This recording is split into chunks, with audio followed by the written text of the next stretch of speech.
third line does not go through the fix that we had with just 2 lines. They end up giving me what is called a cocked hat, a triangle.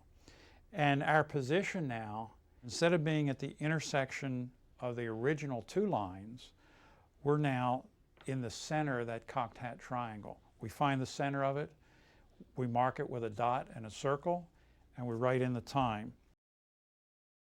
So that's called a 3-bearing fix. It's more accurate than a 2-bearing fix. We have greater confidence in the location based on 3 bearings as opposed to 2 bearings.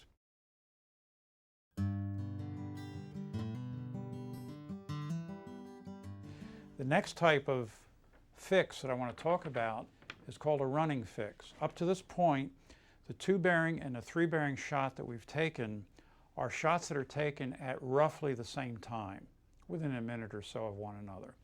But we have another technique where we can take bearings that are shot at different times, half hour, hour apart, and we can take and combine those into what's called a running fix.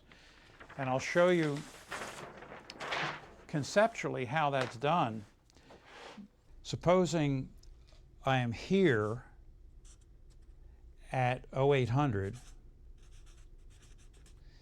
and I'm on a course that carries me in this direction based on the DR.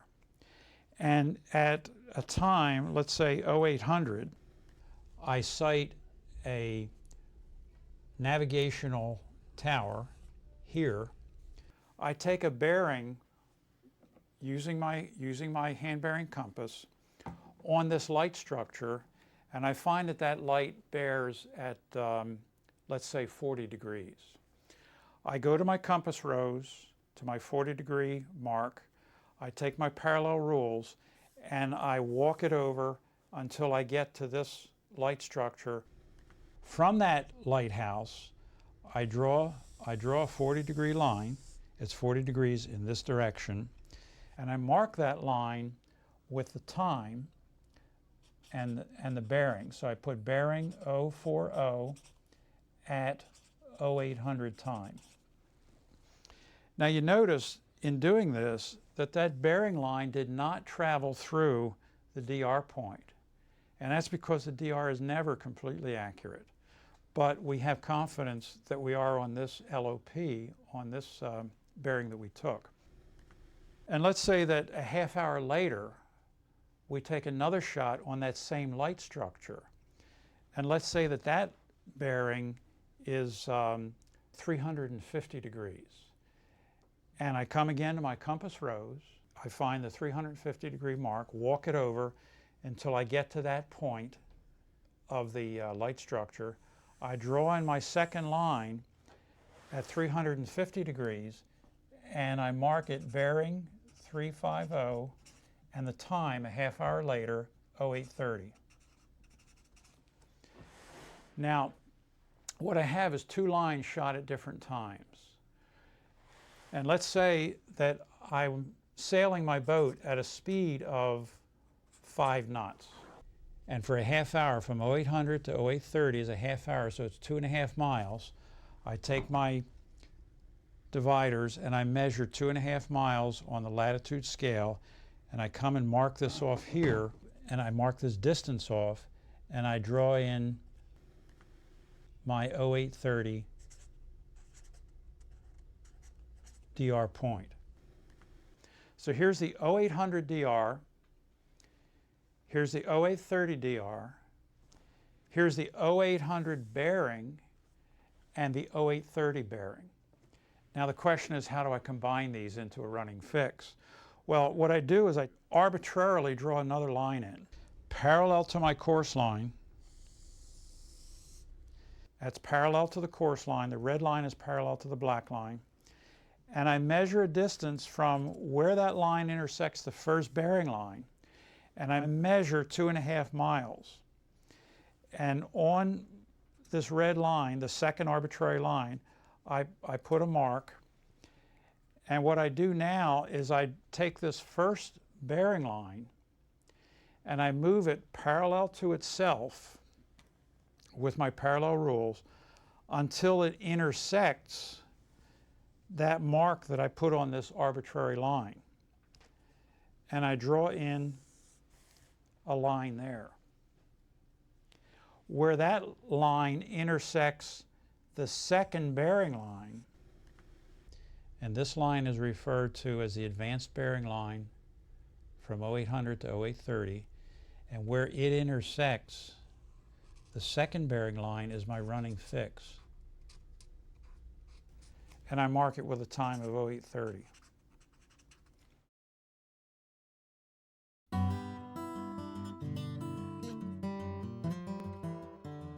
The next item that we're going to talk about is danger bearing, discussed in greater detail in Chapter 6. And the idea of a danger bearing is that it's used to keep you away from a submerged danger like a rock or a shoal or something like this that you cannot see above the water. For example, if your position is here and you look at the chart and you notice that there's a shoal or an obstruction up here that is below the water that you cannot see, but you see it on the chart. And you're going to be traveling in this direction, and you want to get by that shoal without running aground. So you look for navigational aids or other marks that can be used as guideposts. And we look around on the chart and we find out that roughly on our course of travel is a buoy up at this point. And from our present position on the chart, we draw a line from that present position to that buoy, and it goes past the shoal. It doesn't go over the shoal. We take it over to the compass rose and we find out that that line that we've just drawn in is 030, 30 degrees. Now, our objective in this danger bearing is to stay to the right of this line. If we stray to the left of the line, we have a chance of going into the shoal. The way we ensure that we're to the right of the line is by continuing to take a bearing on that mark, that buoy, and making sure that it is less than 30 degrees. If it's more than 30 degrees, it means that we're straying to the left of the line. Now, a lot of times people have confusion on this, that they think that this bearing of 30 degrees is the course line. It's not the course line, it's the bearing to the object. For example, if the boat is over here, and let's say the boat is sailing in this direction, I'm sailing at maybe 80 degrees. And if I take and look over my compass at that lighthouse, I'm going to see that the bearing to that lighthouse is less than 30 degrees. If I have my boat here and I'm sailing in a similar direction as this, and I look over the compass at that light tower, the bearing to it's going to be greater than 30 degrees.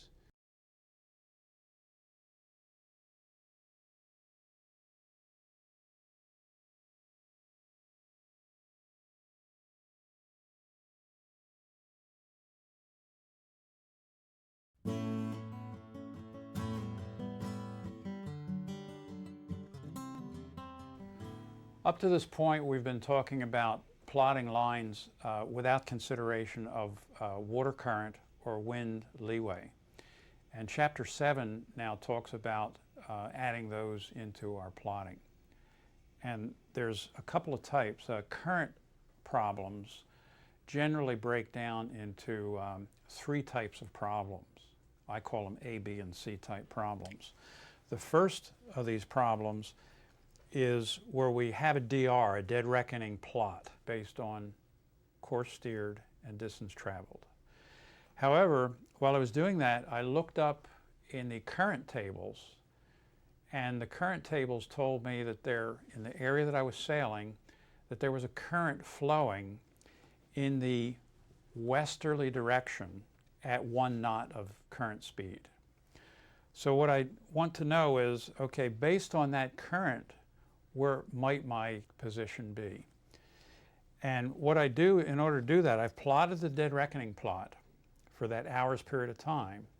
And if the current is flowing at 1 knot, that means in 1 hour's time, the same time as this, it's going to move me 1 mile in the direction of the current, or the current set.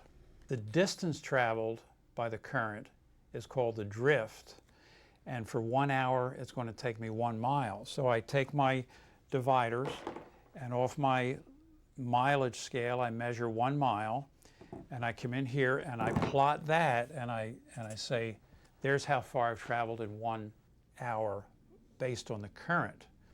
This point now is called my EP, or my estimated position, based on the DR plus the current. So this is what I call a type A current problem. I know the DR, dead reckoning. I know the current set and distance. And the net result is, this is a DR, and this point with the square is an estimated position based on what the current did to me.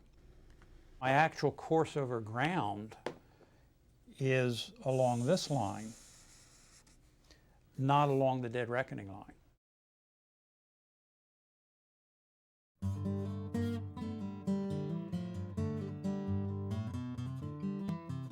Second type of current problem is what I call a type B, and in this case we again know our dead reckoning plot, our DR plot, but we don't know what the current was. But what we do know is that we ended up at a spot not where the DR said we should be. So for example, I again start at some point. Here's a DR point at 0800. I plot the DR, and I find an hour later that here's where the DR brings me. However, at that point in time, I also take some compass bearings on some other objects, as we did before. And let's say I take a 2-bearing fix on 2 different lights. And based on that 2-bearing fix, I find that at 0900, my actual fix is here. But the dead reckoning said that I should be here. Therefore, we attribute the difference in these two to the current.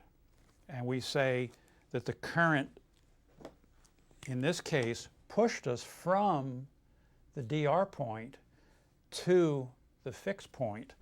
And what I would do if I want to find out what the current velocity was, I have to measure this distance, and let's say it's 1.5 miles.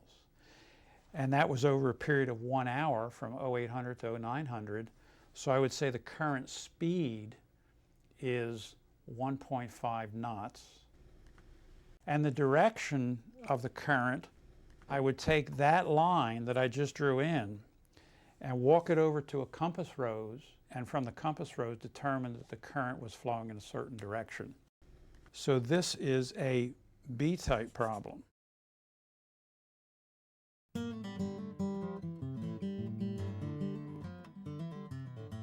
The next type current problem would be one that's a little bit more complicated, and this is a case where you have a known current flowing, which you've looked up in some tables, and you want to get from your starting point to some destination point. And you looked up in the tables and you found out that the current was flowing in a northwesterly direction at 1.5 knots. So the question here is, what course do I have to steer in order to arrive at my destination point? I'm going to draw course and speed, C and S, that is through the water. I'm going to mark current set and drift, and I'm going to mark COG and SOG, course over ground and speed over ground. And in doing this, the question is, what items do I know and what items do I not know? Well, what I know is that my boat speed is going to be 6 knots. Let's say that's a given, that I'll be traveling 6 knots through the water. I know that the current is setting, flowing in a northwest direction. I know that the drift speed, that is the current velocity, is 1.5 knots. And I know that I want to travel this line, which is at a bearing, a course line of 040 degrees. So I know 040 as my course line. The things that I don't know are my course to steer and what will be my speed over ground. In order to determine that, what I do is I plot in here the things that I do know. And generally it's easiest to do this by going to a compass rose right on the chart. So let's assume that here's a compass rose on the chart. And what I want to do on this compass rose is plot in the directions that I know. Well, the course over ground that I want to achieve is 40 degrees. So I come in here and I plot 40 degrees, COG 40 degrees, 040. This next thing that I know is that my current is flowing northwest. So I plot in a line here at northwest, and northwest I'll use as 315 degrees, 315 degrees, and I'll plot in northwest. The next thing I'll put in is my current drift, which is the current speed.